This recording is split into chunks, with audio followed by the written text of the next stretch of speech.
फिजाई हमलों में 8 फलस्तीनी शहीद। जनीन में अल-कुद्स ब्रिगेड और इसराइली फौज में झड़पें। तर्जुमान अक़वाम मुत्तहिदा का कहना है कि जनीन पर होने वाले हमलों में इसराइली फौज की जानिब से मुहल्लिक जंगी हथियार इस्तेमाल किए जा रहे हैं।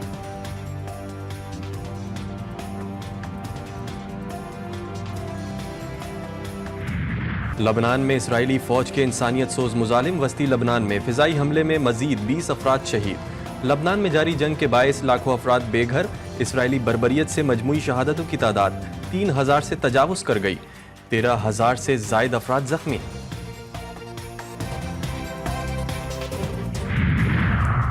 हिजबुल्लाह ने इसराइली दारुल हुकूमत तेल अवीव के बिन गुरियान एयरपोर्ट पर मिसाइल दाग दिए। करियात शमूना, सासा, बालाई अल जलील और गोलान हाइट्स पर रॉकेट्स दागे। इसराइल के मकबूजा इलाकों में सायरन गूंज उठे। लोग जान बचाकर भागे और सड़कों पर लेट गए। गाइडेड मिसाइल से इसराइल का मरकावा टैंक तबाह। मुतादिद इसराइली फौजी जख्मी भी हुए।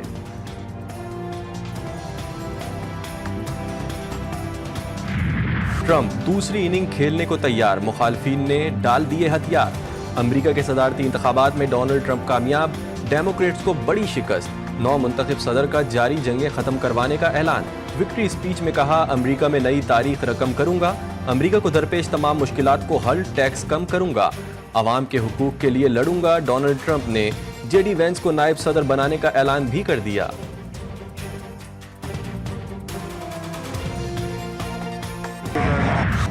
अमरीकी सदारती महल, ऐवान नुमाइंदगान, सेनेट में रिपब्लिकन्स का राज। डोनाल्ड ट्रंप की 4 बरस बाद व्हाइट हाउस में वापसी। 20 जनवरी 2025 को 47वें सदर की हैसियत से हल्फ उठाएंगे। इंतखाबी वोटिंग की जंग में 279 इलेक्टोरल वोट हासिल किए। कैमला हैरिस 226 इलेक्टोरल वोट ले सकीं। सेनेट में रिपब्लिकन्स के पास 52 नशिस्तें। कांग्रेस में भी रिपब्लिकन्स की अक्सरियत यकीनी।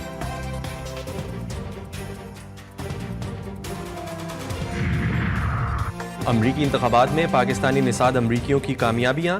टेक्सास में रियासती असेंबली के डेमोक्रेटिक उम्मीदवार सलमान भोजानी कामयाब। सलमान दूसरी बार रियासती असेंबली के रुकन मुंतखब हुए। डेमोक्रेटिक के टिकट पर टेक्सास की रियासती असेंबली के लिए सलमान लालानी भी मजबूत उम्मीदवार हैं। मिशिगन में आयशा फारूकी, न्यूयॉर्क में रिपब्लिकन टिकट पर आमिर सुल्तान, पेंसिल्वेनिया में डेमोक्रेटिक टिकट पर मरियम सबी उम्मीदवार हैं। कांग्रेस के लिए वाहिद उम्मीदवार एरन बशीर का पेंसिल्वेनिया में मुकाबला है।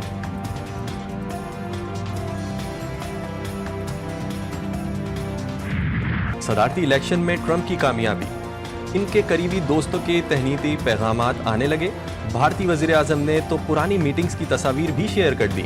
इसराइली वज़ीर आज़म और बरतानवी हम मनसब ने भी मुबारकबाद दी। वज़ीर आज़म शहबाज शरीफ और बिलावल भुट्टो की भी डोनाल्ड ट्रंप को मुबारकबाद। शहबाज शरीफ ने ट्रंप को पैगाम में कहा, पाकिस्तान और अमरीका ताल्लुकात को मज़ीद मजबूत और वसी करेंगे। बिलावल भुट्टो ने लिखा, उम्मीद है अमरीका की नई इंतज़ामिया अमन को तरजीह देगी।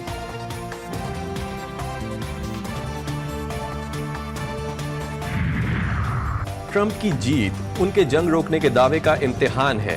अमरीकी इंतखाबात के बाद हमास रहनुमा समी अबू जहरी का बयान। कहा, डेमोक्रेट्स को गजा में जारी जंग के मामले पर अपने मुजरिमाना बयानात की वजह से शिकस्त हुई। ट्रंप को बाइडन की गलती से सीखना चाहिए। अमरीका को इसराइल की गजा में जारी जंग हिमायत में की पॉलिसी को तब्दील करना होगा।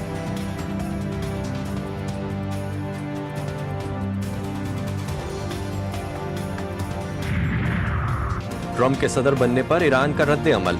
ईरानी हुकूमती तर्जुमान फातिमा मुहाजिरानी का कहना है कि अमेरिका में कोई भी सदर बने हमें फ़र्क नहीं पड़ता। एक की जगह दूसरे के आने से कोई ख़ास तब्दीली नहीं आएगी। ट्रंप की फतह पर कैमरल का भी मोहतात रद्द अमल। कहा, अमेरिका अब भी एक दुश्मन रियासत है और ये वक्त बताएगा कि क्या यूक्रेन जंग के खात्मे के बारे में ट्रंप के बयानात हकीकत में बदलते हैं या नहीं। जो उनकी विक्ट्री स्पीच थी वो बहुत अहमियत का मुतहम्मिल है और भुट्टो ज़रदारी उन्होंने तो फौरन इस मौके को दोनों हाथों से पकड़ा और कहा कि जी बहुत अच्छी बात है, अब आप जंग बंदी की तरफ जाएं, हमको अमली जामा पहनाया जाए। पीपल्स पार्टी की नायब सदर शीरी रहमान का कहना है कि पाकिस्तान दहशतगर्दी का हदफ बना हुआ है।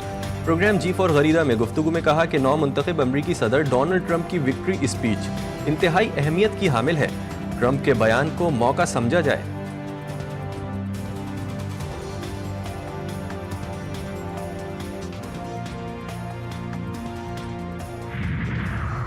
बानी पीटीआई, तारीख का ऐलान करेंगे तो पूरा मुल्क निकलेगा। ये आखिरी कॉल होगी। वजीर आला खैबर पख्तूनख्वा अली अमीन गंडापुर ने कहा, गवर्नर से मुलाकात का कोई एजेंडा नहीं था। 9 नवंबर को सवाबी जलसे में करारदाद पेश करेंगे। 2.5 साल से पीटीआई के साथ फस्तायत जारी है, हमें पुरअमन तहरीक चलाने नहीं दी जा रही।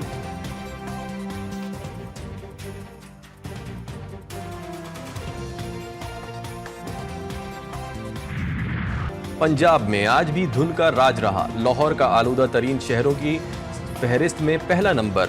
Air quality index 448 record. फिजा इंतहाई मुजरे सेहत करार। खांसी, वायरल फ्लू, गला खराब और दीगर बीमारियों में इजाफा। आइंदा 3 रोज तेज हवाओं से स्मोक की सूरत हाल बदतरीन होने का खदशा।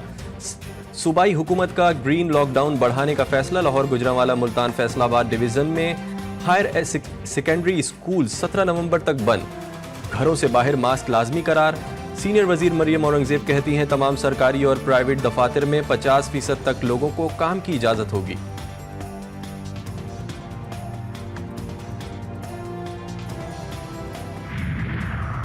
छह महीनों में 18 आईपीपीज के साथ नए मुआहदों का इम्कान।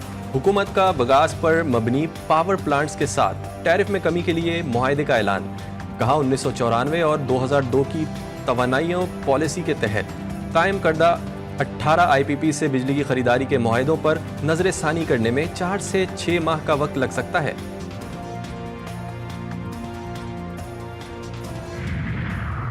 कराची के सिवा बाकी मुल्क के लिए बिजली सस्ती। ₹1.28 फी यूनिट कमी कर दी गई। नेपरा के मुताबिक बिजली की कीमत में कमी सितंबर की एडजस्टमेंट में की गई है। सारिफीन को कमी का रिलीफ नवंबर के बिल्स में मिलेगा।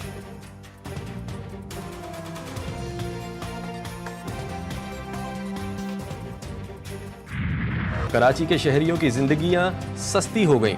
डाकू आजाद, पुलिस बेबस। बेरहम डाकुओं ने एक और हंसता बसता घर उजाड़ दिया।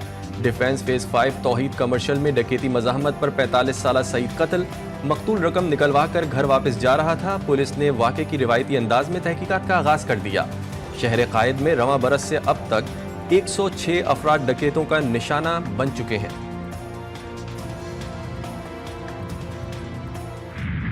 कराची में सिक्योरिटी इदारे एक बार फिर सवालिया निशान बन गए। खुदकश हमले के बाद भी सिक्योरिटी इदारे ख्वाब खरगोश से ना जागे। शार फैसल से फायरिंग करते 2 ग्रुप एयरपोर्ट के अंदरूनी हिस्से तक जा पहुंचे। एयरपोर्ट सिक्योरिटी फोर्स ने बरवक्त कार्रवाई करते हुए दोनों गाड़ियों और मुसल्लह अफराद को काबू किया। एयरपोर्ट पार्किंग से निजी कंपनी के जख्मी गार्ड और लड़की समेत 6 अफराद को हिरासत में ले लिया गया। पुलिस के मुताबिक दोनों गाड़ियों में सवार नौजवान में झगड़ा मुश्तरका दोस्त लड़की के तनाज़े पर पेश आया। पुलिस ने वाक़े की मज़ीद तहकीकात शुरू कर दी।